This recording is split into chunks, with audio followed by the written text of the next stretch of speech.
আসসালামু আলাইকুম। আমার সাথে দুইটা ছেলে দেখতেছেন, ওদের মনোযোগ আমি একটু অন্যদিকে ঘোরানোর চেষ্টা করতেছি। কারণ হচ্ছে ওরা মোবাইলে আসক্ত, টিভিতে আসক্ত। সময় পাইলেই টিভি দেখে, নয়তো মোবাইল দেখে। আর হাতে বানান না খেলনা তো ওরা দেখেই নাই। তো বাড়িতে অনেক সময় ফিরুলারা আসে, ওইগুলা খেলনা দিয়ে খেলায়, কিন্তু সবচেয়ে বেশি ওরা আসক্ত টিভিতে আর মোবাইলে। তাই আমি ওদেরকে একটু অন্যদিকে মনোযোগ ঘোরানোর চেষ্টা করতেছি। আর আমি যখন ছোট ছিলাম তখন হচ্ছে এই বিভিন্ন ধরনের খেলনা, তাছাড়া মোবাইল, টিভি এগুলো কিন্তু ওই সময় ছিল না। তখন হচ্ছে আমরা কি এই হাতে বানানো জিনিসগুলো দিয়ে খেলাইতাম। আমাদের যারা বড় ভাই আছে তারা এগুলো আমাদেরকে বানায় দিত, তারাও বানায় খেলাইতো, আমাদেরকেও বানায় দিত, আমরা এগুলো দিয়ে খেলতাম।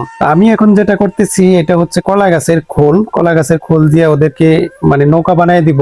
কারণ হচ্ছে এটা তারা কোনোদিন দেখে নাই। এই যুগে পোলাপানে এগুলো দিয়ে খেলায় না। বিভিন্ন ধরনের খেলনার অভাব নাই। কিছুক্ষণ পর পরই বাড়িতে ফেরিওয়ালা আসতেছে খেলনা নিয়ে, ফুটকাওয়ালা আসতেছে খেলনা নিয়ে। তাছাড়া বাজারে গেলেও বিভিন্ন খেলনা ওরা নিয়ে আসে, কিনে নিয়ে আসে। আর এইগুলো কিন্তু খেলনার যে হাতে বানানো যে খেলনাগুলো আছে এগুলোর সাথে ওরা পরিচয়ই না, বা এগুলো দিয়ে যে খেলানো যায় এগুলো কিন্তু ওরা জানেই না। কি করে জানবে? এগুলো তো আর কেউ এখন বানায় দেয় না। আমরা যখন ছোট ছিলাম বাজারেও কিনতে পাওয়া যেত না, বা মেলা ছাড়া আর কোথাও আমরা ওইগুলা কিনতে পাই নাই। যখন মেলা হইতো তখন ওইখান থেকে আইনে দিত, বা বৈশাখী মেলা হইলে ওই জায়গা থেকে আইনে দিত। এছাড়া আমরা কোনো সুযোগই পাইতাম না এগুলা খেলনা।